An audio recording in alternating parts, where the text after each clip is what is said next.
What's up, guys? Welcome back to Simply FPL. I've wanted to do something a little bit different for today's video. So what I've done, I've put together a squad of 15 players, and in it I've gone for the 15 players I think have been the biggest letdowns this season. So players which we thought were going to help us win FPL, but they've actually gone on to be absolute waste of space. So yeah, we'll before I get started, maybe have a think about some of the players you think might appear. Now, what I've done, I've picked players that, like, I've not picked like players like for instance, an Aguero who's barely played. I've really gone for the ones that have like really let some of us down. So yeah, let's maybe go through it and yeah, we'll discuss afterwards. So there's the blank template. Let's look at the goalkeepers first of all. It's probably going to be a fairly easy one to guess these two, but there they are. Pickford and Alisson.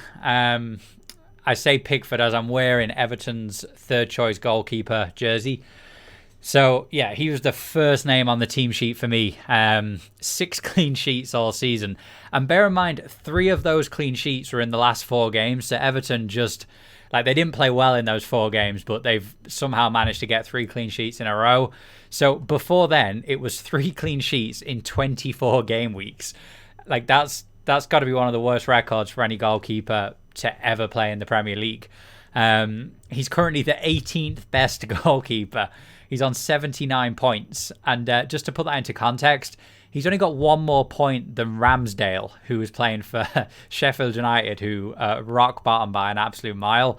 So that just kind of gauges in on how bad he's really been. And it's not just the fact he's doing poorly in fantasy football. Obviously, we're judging him on that because, look, we're playing FPL, and that's all we care about, right? We don't care about the terrible performances if they get us points. Pickford, like, I've watched every Everton game this season. He's terrible. Like, I don't understand how he's still our first choice goalkeeper. We've got a much better goalkeeper at the club in Olsen. Pickford makes mistakes every single week, and yeah, he was the first name on my team sheet. So going across the across Stanley Park, we've gone for Alisson as our backup goalkeeper. So he's actually got 1 less clean sheet than Pickford. So you could argue he probably should have been the first name on the team sheet and probably the biggest letdown for goalkeepers. So 5 clean sheets, only 1 more than Pickford. Now 1 more point than Pickford, sorry, which means Alisson at 6 million before the start of the game, 5.9 million today. He's only got 2 more points than Ramsdale. So Liverpool, the champions of England from last season, their goalkeeper this season has got 2 more points than the team who are rock bottom. So that just kind of gives you an idea of how Liverpool are doing. I don't watch as many Liverpool games as Everton games, but I know Alisson's made a fair few mistakes this season, so I'm sure he's part to blame for the poor defensive record. And look, I know Liverpool fans are going to comment, you've had some injuries, I get it, get over it. But yeah, Alisson's second on my team sheet. Defense then, and I think there'll be some surprises on this, so let's just reveal them all and we'll go through why they're on there. There they are. So as I was saying, I didn't want to pick like a £4 million defender, let's say like Ferguson at Crystal Palace that never really got a game. Like, he's not really let me or anyone else down. Whereas these 5 lads, like, I know at least 4 of those have let me down in some parts. So yeah, I'm sure most of you are probably nodding your head to some of these. So let's start with the biggest disappointment, Trent Alexander-Arnold. Probably one of the best players, like certainly one of the best wing backs in world football last season. Like, he just, I don't know what's happened to him this season. He just doesn't look like a very good player. Now, it's probably all kind of worked up together between all of Liverpool's defenders, the injuries, the goalkeeper. Like, there's probably loads of different reasons, but by himself, he's just looked really poor. Like, I think he looked a lot worse than Robertson, who's not necessarily having a great season either. So just on Trent, 85 points so far. I mean, he got 210 points last season. So this, and again, just to put this into context, this season he's got 3 assists and 5 clean sheets. Now, look, we've still got another, 9-10 games to go, but just based on last season, like, he got 15 assists that season and 14 clean sheets. Season before that, 185 points, which was 13 assists and 16 clean sheets. Like, these are phenomenal numbers and why his price was 7.5 million. So he was in my week 1 team. I think he was in most people's week 1. Actually, a lot of people had him and Robertson. That's how confident we were that, like, I remember the thinking being, look, he's going to do better than most £10 million midfielders. So you've essentially got a £10 million midfielder occupying a defensive spot who's going to get clean sheets. And that was the justification pretty much everyone used to put him/Robertson in. So, yeah, fairly poor season. I actually am not sure if he's going to get international games, I guess, over the summer. But I guess we'll keep an eye out for that. But, yeah, I guess Liverpool fans will be hoping he has a better season next year. Second, then, Doherty. So, again, another one, when he came in, everyone's thinking this is going to be a really positive signing for FPL managers because he's an attacking player. He's going to be playing in this Spurs team behind such a midfield and striker, which are going to get a lot of points. But it's just not been the case. Like, it's been so poor, like, as a player that he's not even getting into the team a lot of the time now. So, look, 44 points for a £6 million defender, 2 assists, 4 clean sheets. He gets dropped constantly now. And he was 6 million at the start of the game. So I don't imagine there's anyone in the top, like, million who still has him. But I'm sure he's let a lot of people down. He was definitely, I think I had him for 1 game week, maybe 2. But yeah, I don't think anyone's considering getting him for the run-in. So third one, Reese James. Now, the reason he's on this list is going to be similar to the reason why Cancelo's on the list. You look at Reese James and you're seeing his the way he's played this season. You'd assume he had 10 assists based on his creativity and his attacking play. And you might be shocked to learn he's got 2 assists. Like 2 assists, 1 goal, 7 clean sheets. I don't even know what it is because his end product seems okay.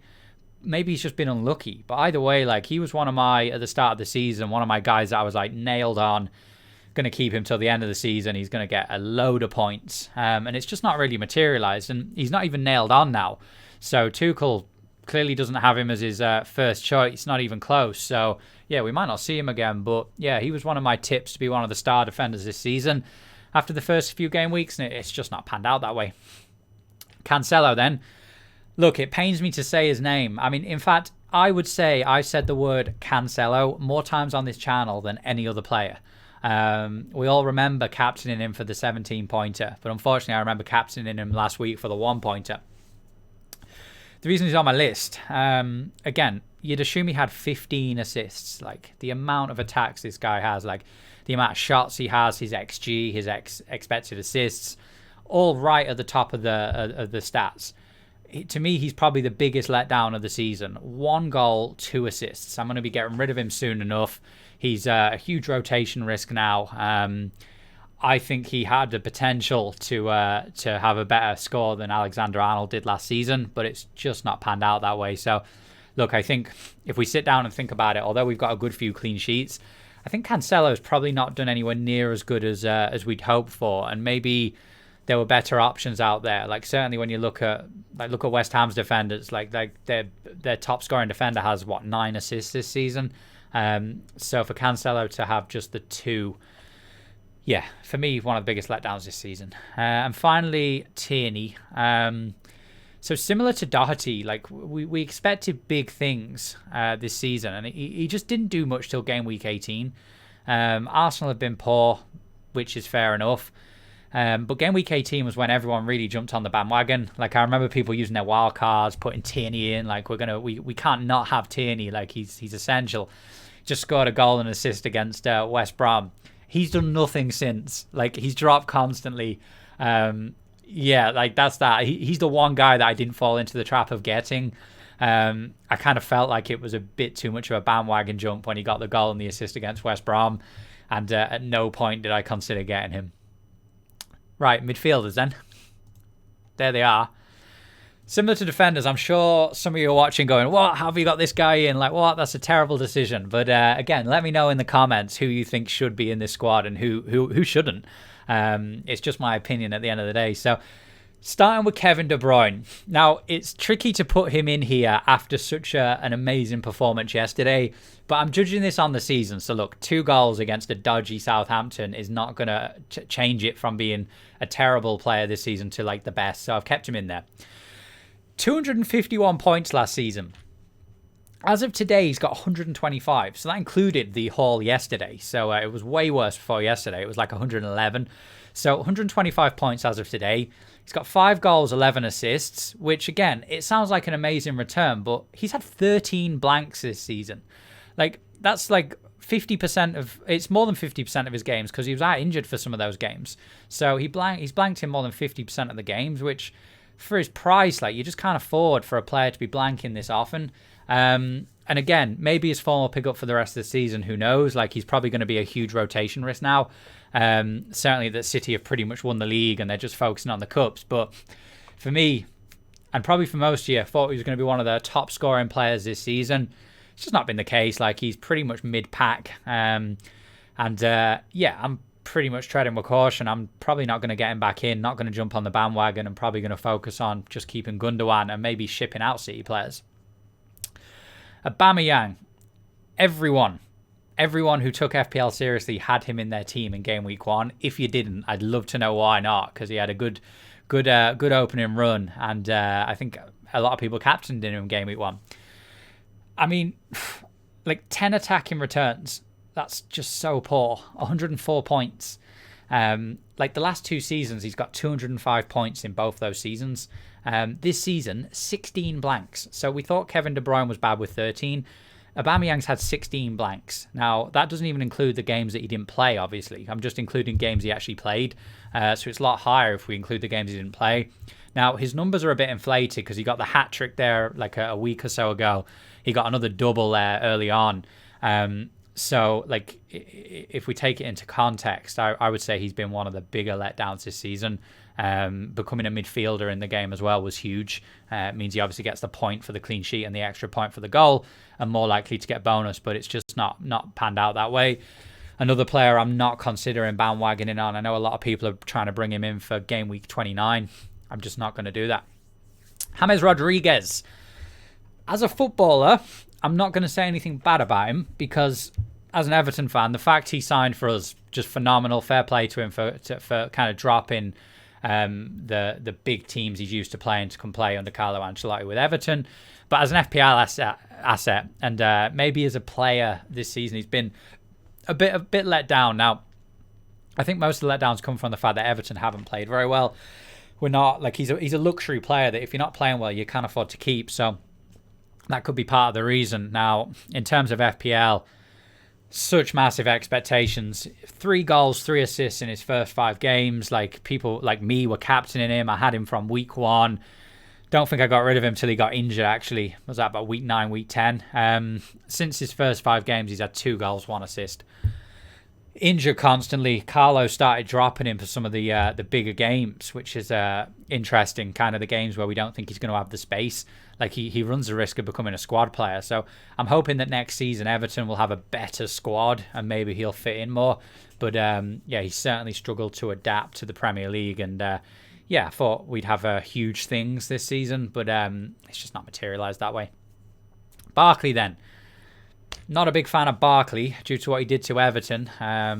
For those of you that don't know, the year before he signed for Chelsea, when he was supposed to be signing for Chelsea, and he went and did his medical, and he was all set to sign. Then all of a sudden, he drove back to Everton saying he didn't want to go. He stayed with us for a few more months, and then basically towards the end of his contract was like, "Oh yeah, I'll go back to Chelsea now." So we had to sell him for almost nothing. I think the mayor of Liverpool wanted to take Chelsea to court for that because it was like, it looked like it could have been clear, kind of like, yeah, look, we don't need you right now, but go play for Everton and we'll get you on the cheap in a few months' time. So yeah, not a fan of him personally. But in FPL, he looked electric against Liverpool and Leicester in game week 4 and 5. He's done nothing since then. 60 points. I got him in my team after the 5th game week instead of Grealish, which was a huge mistake. Every week just getting me 1s and 2s. So, yeah, big letdown. I know Villa fans are on the fence with him at the moment. One of my friends is a Villa fan, and yeah, sometimes he looks good in the team, but recently kind of happy he's not in there. So yeah, not considering ever getting him back. And yeah, one of my standout letdowns, one of the players that I had in my team that probably did me the most damage. Finally, Havertz, tipped by many to be one of the big scorers this season. I remember going into this season, looking at Chelsea's team, thinking this is going to be a phenomenal season. They've signed him, Werner, a couple of other players that are not coming to my head. And yeah, he's pretty much done nothing. 1 goal, 3 assists before the Everton game. So obviously he got a couple of assists in the Everton game. But before that, like the entire season with almost nothing. 55 points. Gets dropped a lot, and yeah, it's not been his season, so maybe he might be better next season. Again, we're only judging this as far as FPL is concerned, but for FPL, he's definitely been a letdown. And finally, the strikers then. There they are. Maupay. A lot of people might be surprised in this because his points look okay, but he started amazing. 4 goals, 1 assist in the first 4. Everyone was bringing him into their team, selling like the big strikers to really get a player like Maupay in. Big call. Brighton have the 7th best expected goals in the league this season. Like, there's no excuse for Maupay to have been so bad. Like, he's on 7 goals, bearing in mind 4 of those are in the first 4 games, and he's blanked in his last 8. Like, he's going to be one of the big reasons that Brighton go down if they do. His lack of finishing ability has just been poor, and I know he let a lot of people down in FPL this season. Werner then. Luckily, I didn't fall into the Werner trap. I didn't feel confident enough to ever go for him. Like I always found there was better options, and he never really took off. So look, 5 goals, 8 assists. It sounds better than it is because he's had 17 blanks, more blanks than Aubameyang, De Bruyne, and again, we're only including games he played in. So absolutely massive amount of blanks. He's just, I think he had potential to be one of the high scorers this season. It's just not been the case. So maybe next season. Finally, Jesus. I can't believe this. He's only scored 6 goals this season. I mean, he's playing for Man City. They're top by, like, what, double-digit points? They're scoring tons of goals, and he's got 6 goals this season. 11 blanks. He's dropped a lot. Like, there's no excuse for that considering Aguero's barely playing. Like, City, most of the time, don't want to play with him so much, they'll play a midfielder up front. So, City creates so many chances. Poor finisher, and yeah, for me, like, he was someone that if he even showed the slightest bit of form, like, I would have got him in my team. So yeah, that's the 15. Let me know what you think there. Do give me some honourable mentions for people that I didn't include. It was actually quite tricky to put that together because I thought I'd struggle to find 15. I ended up with about 30 players that could have gone comfortably into this squad, so that's what I left at. So yeah, drop in the comments what you think about that. Are these sort of videos any use? Like, I'm happy to come up with these sort of ideas if people find them interesting. We might have a live stream tomorrow. I've not decided yet. Keep an eye out for that. And yeah, if you've watched to this point, hit that subscribe button. We are like 150 people away from 10,000, which considering we only started the channel in game week 3, pretty good. So hit that subscribe button, get us to 10,000, and I will see you in the next video.